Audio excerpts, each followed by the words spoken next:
pessoal, tudo bem? Sou a professora Cláudia Funchal, do Núcleo de Estudos em Saúde e Qualidade de Vida, Unesquev. E hoje eu convido todos vocês para me acompanharem na videoaula sobre noções básicas de exame qualitativo de urina, EQU, para profissionais da saúde. Vamos começar então com um breve histórico sobre a análise de urina. A medicina laboratorial, ela teve seu início justamente com a análise de urina. Existem várias referências históricas sobre frascos de urina sendo desenhados, por exemplo, lá pelos homens das cavernas e também nos hieroglifos egípcios. Também se tem referências ao estudo da urina, a uroscopia, no papiro cirúrgico de Edwin Smith, onde se viam, então, médicos da antiguidade examinando frascos que continham urina. O que se fazia naquela época? Se faziam apenas observações básicas, então se via turvação, odor, volume, viscosidade, a presença de açúcar. Como é que se fazia para ver açúcar? Se abria o frasco de urina e se deixava esse frasco de urina exposto ao ar. E ali eles viam se migravam insetos, se migravam formigas para esse frasco. Migravam formigas, insetos, eles deduziam que, por exemplo, essa urina ela podia ter um caráter doce, fazendo então que viessem formigas para a amostra. Era tudo com base mais observacional do que outra coisa. Então, a partir daí, diversos autores da área médica, eles estão ligados ao estudo de urina, incluindo então Hipócrates. O pai da medicina também é uma referência quando a gente fala em urina. Ele também fez estudos com uroscopia. Bom, então, em decorrência do aumento do conhecimento científico e tecnológico observado no século XX, a realização do exame de urina, ela evoluiu muito. Ela não é mais só observacional, como ela era antigamente, a gente agora já usa, por exemplo, também o método microscópico. O exame de urina ele é muito utilizado nos dias de hoje devido à sua facilidade de obtenção da amostra, o baixo custo que esse exame tem e também pela simplicidade de realizar esse teste. Ele fornece informações valiosas sobre muitas das principais funções metabólicas do nosso organismo. É importante dizer que a gente pode fazer monitoramento de doenças renais e do trato urinário e também se pode monitorar a detecção de doenças sistêmicas e metabólicas que não estejam diretamente relacionadas com os rins. Como a gente consegue ver bilirrubina e urobilinogênio, também se consegue monitorar, por exemplo, a função hepática desses pacientes através da análise de urina. O exame de urina, ele pode ser chamado de exame qualitativo de urina, o EQU, exame comum de urina, ECU, elementos anormais do sedimento urinário, EAS, ou então de exame de urina de rotina ou exame de urina do tipo 1. O que a gente faz no EQU? A gente vê basicamente três coisas no EQU.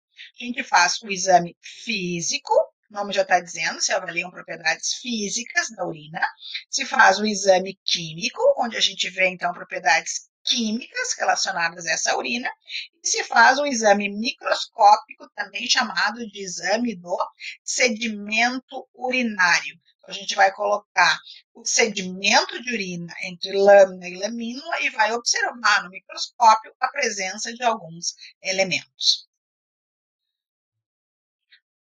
Vamos dar uma olhada, então, em quais desses elementos que a gente avalia em cada um desses exames. Primeiro, então, no exame físico, o que a gente avalia? Se avalia a cor da urina, então a gente vai dizer se ela é amarela, amarela escura, amarela clara, amarelo citrina. Se ela tem a cor, por exemplo, os medicamentos podem deixar a urina verde, a urina azul, então vai se dizer a cor da urina.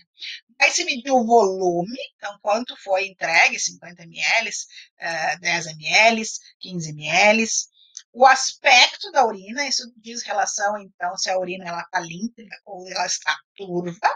O odor da urina, esse é um teste que não é muito utilizado nos dias de hoje, porque qual é o cheiro da urina? O cheiro da urina é cheiro de urina, né? Cheiro característico de urina, que a gente chama isso de sui generis. Então não se usa muito porque não tem muito mais o que dizer. É cheiro de urina, é sui generis, é odor característico de urina. Se mede também a densidade, aqui usando ou o densitômetro ou o refratômetro. Também vai se ver as propriedades químicas da urina. Para isso, a gente trabalha com as tiras reagentes. O que são essas tiras reagentes? Aqui a gente consegue ver o que elas são. Elas são pequenos quadrados de papel absorvente e nesses quadradinhos se tem impregnado, então, substâncias químicas e esses quadradinhos eles estão presos a uma tira de plástico. A gente chama esses quadradinhos de almofadinhas. Então, cada uma dessas almofadinhas tem um reagente para um determinado composto químico. E como é que a gente faz isso? A gente coloca, então, esse papel absorvente que está aqui na tira reativa em contato com a urina. No momento que ele entra em contato com a urina, vai ocorrer uma reação química e vai produzir, então, uma mudança na cor que está aqui nessa almofadinha. E essas cores elas vão ser interpretadas comparando-se com uma tabela cromática fornecida pelo fabricante. Tá? Então, aqui a gente tem a tirinha, a gente tem a tabela fornecida pelo fabricante, a gente vai olhando um por um desses parâmetros, como é que eles se encaixam aqui.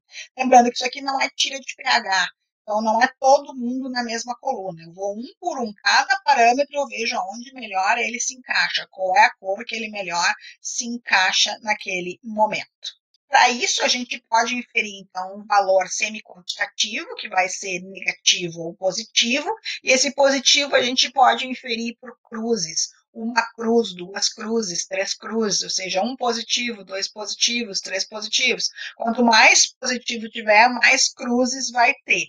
Além disso, também se pode, em alguns parâmetros, se dar uma estimativa de valores em miligramas por decilitro, de qual seria mais ou menos a faixa que aquele composto estaria atuando. Quais são os parâmetros, então, que a gente avalia no exame químico? Eles variam muito de fornecedor para fornecedor. Aqui eu cito alguns que podem ser avaliados por essas tiras reagentes. pH, densidade, só que a densidade hoje em dia se avalia muito mais pelo método físico do que pelo método químico, porque é muito mais confiável, mas também pode se ver densidade através do método químico. A presença de bilirrubina, urobilinogênio, também podemos verificar proteínas, glicose, cetonas, ácido ascórbico, sangue, nitrito e leucócitos. Além do exame físico e do exame químico, também se faz o exame microscópico ou então exame do sedimento urinário. O que se observa então ao microscópio? A presença de células epiteliais, de hemácias, de leucócitos, de cilindros, de bacteriúria, ou seja, a presença de bactérias, de filamentos de muco, de corpúsculos adiposos ovais, de cristais, de espermatozoides e de parasitas. Até aqui, geralmente, células epiteliais, hemácias, leucócitos e bacteriúria, isso aqui geralmente é relatado em todo o exame que é feito, então, na urina, no EQU.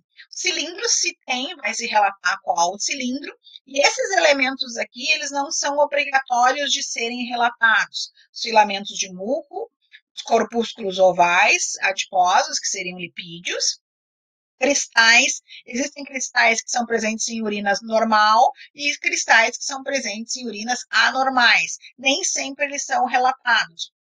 Existe também, a gente pode relatar a presença de espermatozoides, de novo, não é obrigatório, e também, se forem observados, podem ser relatados a presença de parasitas. Que eu trago, então, um laudo laboratorial para que a gente possa observar os elementos que vão estar presentes nesse momento. Primeira coisa que a gente vê é a identificação do paciente. Vou deixar linkado aqui para vocês no card o outro vídeo que a gente fez, eu e a professora Juliane, sobre quais os elementos que são necessários em um laudo laboratorial, quais os elementos que devem conter em um laudo laboratorial. Então, a gente tem o nome do paciente, com a idade dele, o solicitante, quem foi o clínico que pediu esse exame, o número de registro, a data do cadastro desse exame e a data da emissão do exame. Mais uma vez, eu quero agradecer, então, ao Laboratório Silveira, que é nosso grande parceiro, que sempre fornece esses laudos para que a gente possa, então, estar trabalhando com vocês aqui no canal com isso. Então, aqui a gente tem o nome do exame, exame qualitativo de urina, qual é o material, urina, qual é o método físico-químico ou microscopia direta. Tá? Então, foi feito as 3 etapas do exame. Foi feito o método físico, foi feito o método químico e foi feito o método microscópico. O que a gente observa? Aspecto, cor, densidade. Aqui a gente está trabalhando, então, com o método físico. Tá? Então, aspecto da urina, neste caso, ligeiramente turva, cor amarelo citrino, densidade 1,015, e aqui a gente tem a parte que é a parte do exame químico. Então, pH da urina 6, glicose negativo, lembra que eu disse para vocês que alguns parâmetros vai se ter uma estimativa de valores, o caso do pH, que deu 6, e outros parâmetros a gente vai ter só positivo ou negativo. Então, glicose negativo, bilirrubinas negativo, hemoglobina positivo, nitritos positivo, cetonas negativo, proteínas negativo e urobilinogênio negativo. Aqui, nessa última parte do exame, a gente pode observar, então, a análise microscópica. E a gente vai ver que ele vai relatar, então, bacteriúria, células epiteliais, leucócitos, hemácias e cristais. Se vocês olharem aqui na parte de cima, onde está o exame físico, lembra que eu falei antes para vocês que nem todo mundo mais relata odor? Então, não tem o cheiro da urina, né, para não dizer que era característico de urina. Quanto aos parâmetros químicos, eles podem variar dependendo do fabricante. Eu citei vários ali, esses é o que esse fabricante de tira reativa vai fazer. E na análise microscópica, então, foi visto bacteriúria moderada, células epiteliais raras, leucócitos 8 a 10 por campo, hemácias 3 a 5 por campo e cristais, alguns de oxalato de cálcio. Então, eles optaram em relatar os cristais. Estão vendo aqui essa nomenclatura moderada, raras, alguns. Isso tem uma razão de ser. Isso vem das normas brasileiras de regulamentação do exame de urina. Vamos dar uma olhadinha o que quer dizer cada uma dessas palavras. Então, aqui eu trago um pouquinho das normas brasileiras de regulamentação para o exame de urina. Quando se tem a palavra raras, isso indica que se tem de 1 a 3 elementos por campo. Quando se tem a palavra algumas, isso indica que se tem de 4 a 10 elementos por campo. Quando se tem a palavra numerosas, isso indica que se tem acima de 10 elementos por campo. Quando se tem a palavra maciça, a gente diz que o campo está tomado por um dos elementos, impedindo a visualização dos outros elementos que vão estar ali presentes. Tá? Então, no maciça, a gente tem aquele campo cheio. Só consigo ver, por exemplo, leucócito. Eu não consigo ver mais nada que está por baixo desse leucócito. Eu só tenho hemácia. Eu não consigo ver mais nada. Não consigo ver mais nenhum outro elemento que vai estar presente naquela urina. Deixo aqui para vocês, então, o nosso livro de uroanálise, que se chama Correlação Clínica e Técnicas de Uroanálise, Teoria e Prática. Esse é um livro bastante simples, mas para quem quiser saber um pouco mais sobre uroanálise, a gente vai ter mais algumas aulas aqui no canal. Mas quem se interessar e quiser saber de uma forma mais prática, de uma forma mais direta, um pouco mais sobre uroanálise, ele é bem interessante. Ele é um livro bem barato e está disponível, então, para compra nos principais sites brasileiros. Bom, espero que vocês tenham gostado um pouco dessa aula sobre noções básicas de EQU para profissionais da saúde. Vou deixar aqui os nossos contatos no Nescrev, as nossas redes sociais. A gente tem Instagram, a gente tem Twitter, a gente tem Facebook, o nosso canal aqui no YouTube e também tem o nosso e-mail, caso algum de vocês queira entrar em contato com a gente. Se vocês gostaram dessa videoaula, curtam, compartilhem e comentem. Muito obrigada pela atenção de vocês. Até logo.